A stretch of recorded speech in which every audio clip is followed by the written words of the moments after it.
Hello everyone and welcome back to my channel, or welcome if you are new here. My name is Lauren and on this channel we talk about books, and today's video is one that I am really excited for. It's kind of like a part 2 to my Q1 of 2026 favorites.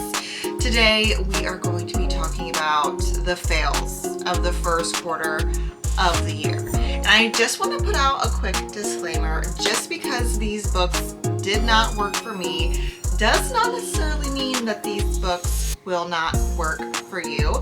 I just chose one book from each month to keep this video short and sweet, and luckily I don't have too many fails for the year so far. Without further ado, let's go ahead and get into it.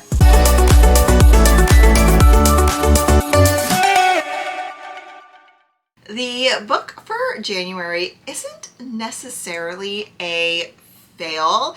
It just wasn't as loved as the other books I read, and that is Blood Moon by Brittany S. Lewis. It is a beautiful book. So in Blood Moon, we do follow our female main character, Mira, as she embarks on her first year of college in her hometown of Timber Pines, Kansas.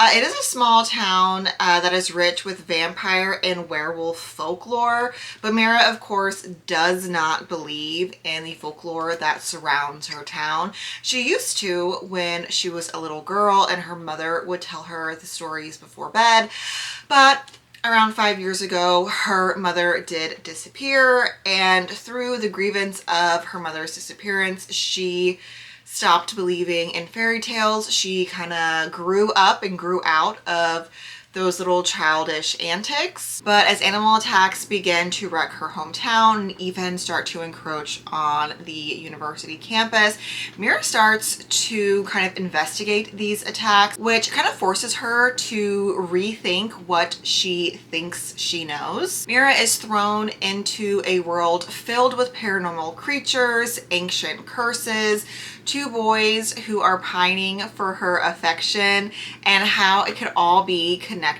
to her mother's disappearance. The reason this book is considered a fail, A, because it is the lowest rated book in my January reads. Now, I do feel like it is unfair to just blatantly call this book a fail. It's in this video because it's the lowest rated. Now, I will say that this book definitely, obviously, in my opinion, had major flaws. I did not always love the writing style. It felt really, really wordy at times, and the story definitely borderline juvenile for me. Now, I did, after reading the book, kind of come to the conclusion and the awareness, if you will, that the book is a YA book. So that does, lend some, I guess, forgiveness. But I definitely read a lot of YA fantasy and YA romantasy and even like YA thrillers, and it never feels necessarily juvenile to me. The writing in this book definitely felt like it was written for a child. It almost felt like it was written by a child, and by child I mean like a teenager. Not like, an 8-year-old, but maybe a 15-year-old. And that definitely felt like the target audience. And I am 33, so while I can still appreciate YA, when it feels like a children's book, I kind of lose interest in it. Now, it didn't feel like a children's book, like, a picture book, but it definitely felt like a very young adult, like 14, 15, 16-year-old girl reading it. It was just very repetitive in describing and talking about our feelings. We had a lot of interactions or just thoughts about our parents, her mom being missing, her relationship with her dad and the excitement that is going to college for the first time. That, I mean, it was really drilled into us that this girl is in college. And I think that if you are a teenager in high school, fantasizing about college, going through hard times with your parents, having confusing feelings about boys, I think that this book would really resonate and hit home for you. But because I'm not in that stage of my life, it didn't hit home for me. And it wasn't just like mentioned here and there. It was a repetitive factor in the book to the point where I felt frustrated. I was like, okay, I get it. Like, can we move on from this rhetoric, from this point, from this dialogue? But we didn't move on from those points, rhetorics, or dialogues. So that definitely frustrated me. And I think because of our female main character's age, she was very clueless. She had trouble putting two and two together. When I was reading this book, I was like, obviously the answer is this. Obviously this is what's going on. Obviously this other character is this paranormal creature. Like, how do you not get it?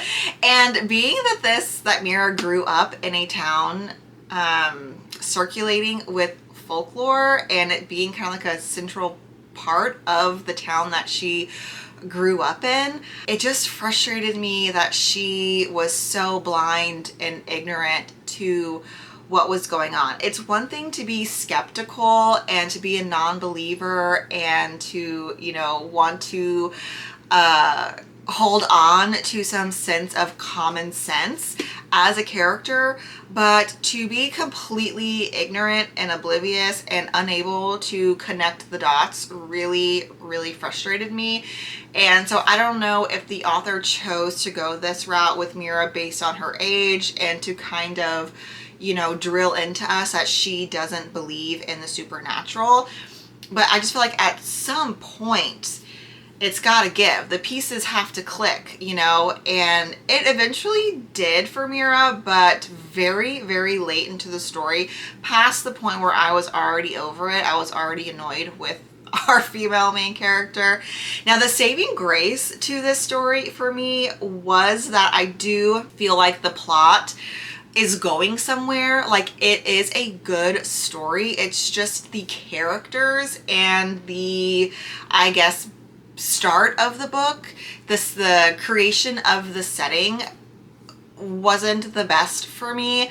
But I think the plot, the story, the premise of what is going on is right up my alley. I love supernatural. I love, we've got vampires and werewolves and ancient curses and secret societies and all of these things that are really right up my alley.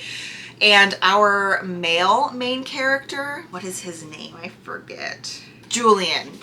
He is one of our male main characters. He is a supernatural being. His character is really great. The author wrote Julian's character really, really fantastically, and he kind of saved this story for me from like a character perspective. I really enjoyed. In the beginning, he's very aloof. He like wants to stay away from Mira. He has like a curse happening and he knows all about it and he doesn't understand or know why she doesn't know. So there's a lot of like character buildup with Julian and with Mira, their relationship, which was interesting to see on page. Now, there will be a second installment for this book, and I will read it. I do think that the author has done a good job building the story, creating a narrative, creating an atmosphere, and a really cool setting. My biggest gripe was really Mira and like the writing style that involved Mira's character. That was my biggest gripe. So hopefully as Mira kind of evolves and becomes more self-aware, hopefully her character becomes better because I do think that the story in the book has potential. Other characters are very likable, so hopefully it gets better. That's my ultimate hope, but we'll see. If it doesn't get better, I will let you guys know. My February fail was definitely a fail. For February, I read Psycho Shifter, and this book was a fail in all aspects of the word for me.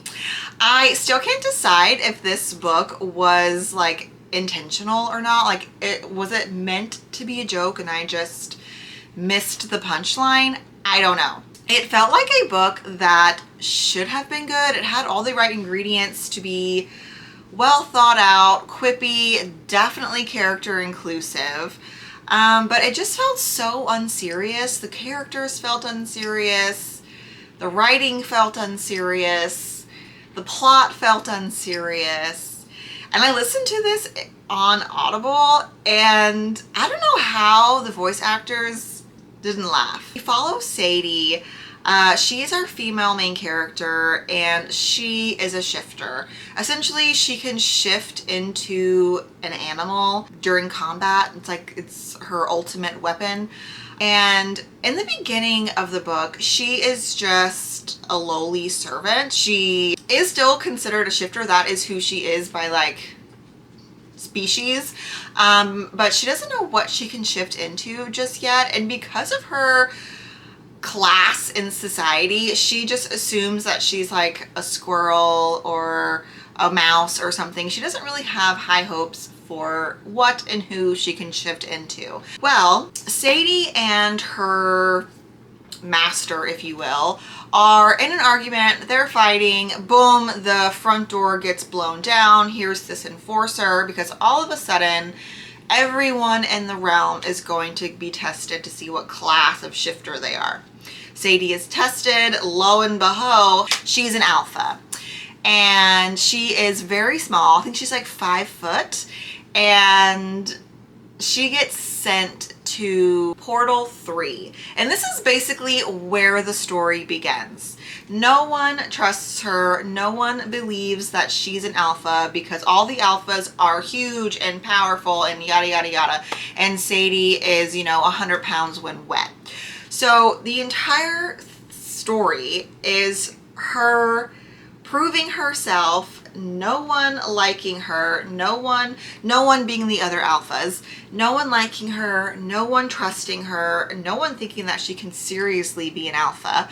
And Sadie's just, trying to prove herself, act like she doesn't care what anyone else thinks, but wants to be accepted into the group, doesn't want to die, obviously. But the book is basically just a drawn out over explanation of how Sadie's small, not respected. The male alphas are huge. They don't trust her. They think that she's up to something, maybe secretly works for the Fae Queen. There is a Fae realm, and the Fae in this story are represented as evil. Everyone wants to kill the Fae Queen, maybe. And there is a very underdeveloped plot surrounding politics. Like, it's there like as like a speck.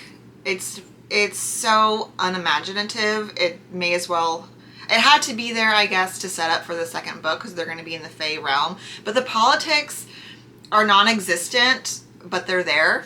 I don't know. That we do know that the shifters hate the Fae Queen. We just don't know why. All of the characters in this book are either fighting because they're psycho or they're screwing each other. So, that was basically the premise of the book. We're all crazy. We all want to fight. We all hate the Fae Queen. There is some betrayal that sets up for book number 2 that I will not be reading. I could care less. And yeah. This, I think, is the worst book that I've read all year so far. Not just in February, but all of 2026. This is the worst book I've read in a long time, period. So, if you love this book, I think that that's great for you. So happy that you enjoyed it. But for me, it was just not it. My March fail is The Deathless One by Emma Hamm. I was so sad about this book, you guys. If you watched my March reading wrap up, you will already know the tea on this book. I expected to love this book so much, and I don't know if it's my fault that I didn't love it as much as I thought I would, if I just put too much hope and hype into the synopsis of this book, and then when I finally read it, I was like, oh, okay. I just found this book to be so boring and just anticlimactic in every way possible. We follow Jasmine. She is a princess and she's killed by her husband on her wedding day for studying black magic. There is a plague happening in her kingdom and Jasmine is desperate to find a cure for her people.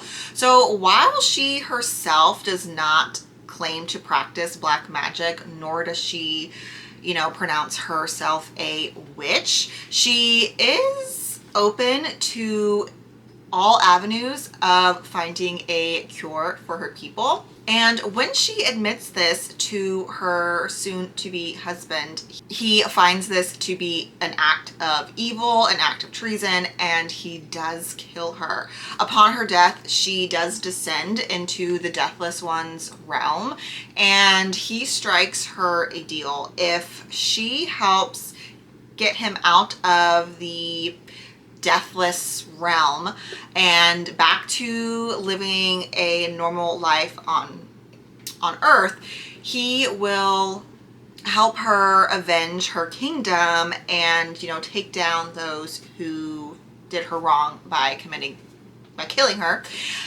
She does accept this bargain and this deal and is taken back to the earthly realm, kind of essentially resurrected, and she begins her investigation, if you will, on who was behind having her killed and what is happening to her kingdom now that someone else has taken the throne.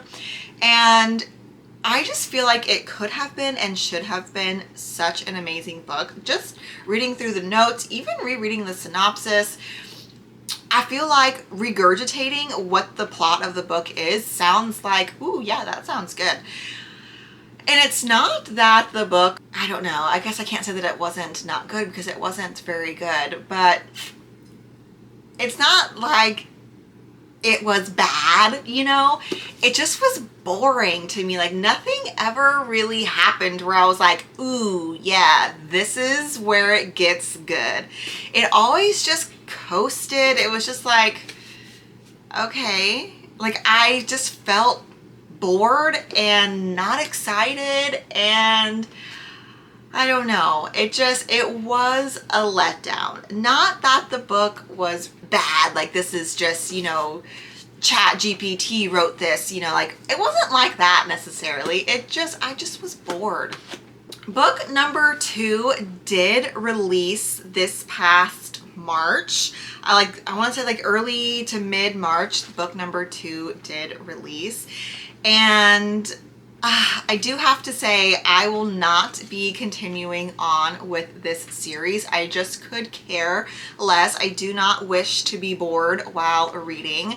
And I just felt like our characters lacked depth. Our female main character wasn't as bad, but I don't care at all about the Deathless One, our male main character. I don't care. I don't care. I was bored. I was uninspired. It was anticlimactic, and I just don't care.